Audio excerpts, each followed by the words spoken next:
ప్రపంచవ్యాప్తంగా ఉండే ముస్లిమ్స్ అందరూ రంజాన్ బక్రీద్ తర్వాత జరుపుకునే ముఖ్యమైన పండుగల్లో మొహర్రం కూడా ఒకటి. ఈ పవిత్రమైన పండుగను తెలుగు రాష్ట్రాల్లో 10 రోజుల పాటు ఘనంగా జరుపుకుంటారు. ఇస్లాంలో ప్రవచనాలు, మహమ్మద్ ప్రవక్త బోధనలు వివరిస్తారు.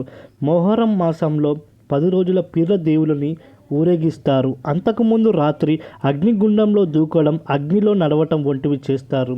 హజరత్ వాస్తవానికి మొహర్రం అనేది పండగ కాదు.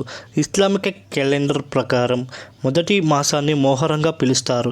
అయితే ఈ నెలలో 10 రోజున అత్యంత పవిత్రమైనదిగా భావిస్తారు. ఈ రోజున అమరవీరులను స్మరించుకునే దినోత్సవంగా భావిస్తారు. అయితే ప్రాచీన కాలంలో అషూరా రోజున మొహర్రం మాసంలో 10 రోజున అనేక సాంప్రదాయాలను అనుసరించి పండుగగా జరుపుకునేవారు. క్యాలెండర్ ఎలా అయితే ఉన్నాయో అదే మాదిరిగా ఇస్లామిక్ క్యాలెండర్ ఉంటుంది. 12 నెలలు ఉండే ఇస్లామిక్ క్యాలెండర్ భిన్నంగా ఉంటుంది. వీరి క్యాలెండర్లో కేవలం 354 రోజులు మాత్రమే ఉంటాయి.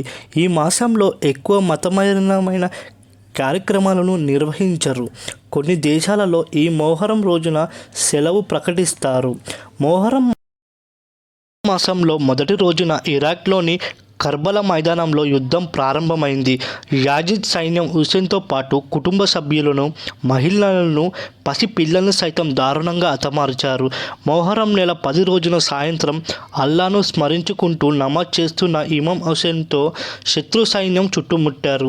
అప్పుడు శత్రువుల చేతిలో దాదాపు 70 మంది వరకు మహమ్మద్ ప్రవక్త వంశానికి చెందిన వారు అమరులుగా మారిపోయారు. ఈ సమయంలో హజరత్ హుసేన్తో ఈ తెగకు ఎప్పటికీ మోక్షం ఇవ్వొద్దని ప్రార్థిస్తూ ప్రాణాలు వదిలేస్తాడు. యుద్ధం పూర్తయిన తర్వాత యాజిద్ తెగవారు పశ్చాత్తాపంతో చెందుతారు. అప్పటి నుంచి తమను క్షమించాలని కోరుతూ గుండెల మీద, ఛాతీల మీద బాదుకుంటూ గట్టిగా ఏడుస్తూ నిప్పులపై నడిచారు. అదే ఆచారం నేటికి చాలా ప్రాంతాల్లో కొనసాగుతుంది. మొహర్రం మాసంలో పీర్ల పంజావాలను కూర్చోబెట్టిన వారు ఎర్రగా మండే నిప్పుల కణంలో నడుచుకుంటూ వెళుతారు. అదేవిధంగా మహమ్మద్ ప్రవక్త కుటుంబానికి చెందిన వ్యక్తులు అమరులైన వాళ్ళ పెద్దవాళ్ళని తలుచుకుంటూ వారికి సంతాపం తెలుపుతారు. 2 రోజుల పాటు ఉపవాసం, దీక్షను పాటిస్తారు. అలాగే ఈ మాసంలో తమ ఇళ్లల్లో ఎలాంటి శుభకార్యాలు నిర్వహించరు. ఫ్రెండ్స్, ఈ వీడియో మీకు నచ్చితే లైక్ చేయండి. ఛానల్ని కొత్తగా చూసేవాళ్ళు సబ్స్క్రైబ్ చేసుకోవడం మాత్రం అస్సలు మర్చిపోకండి.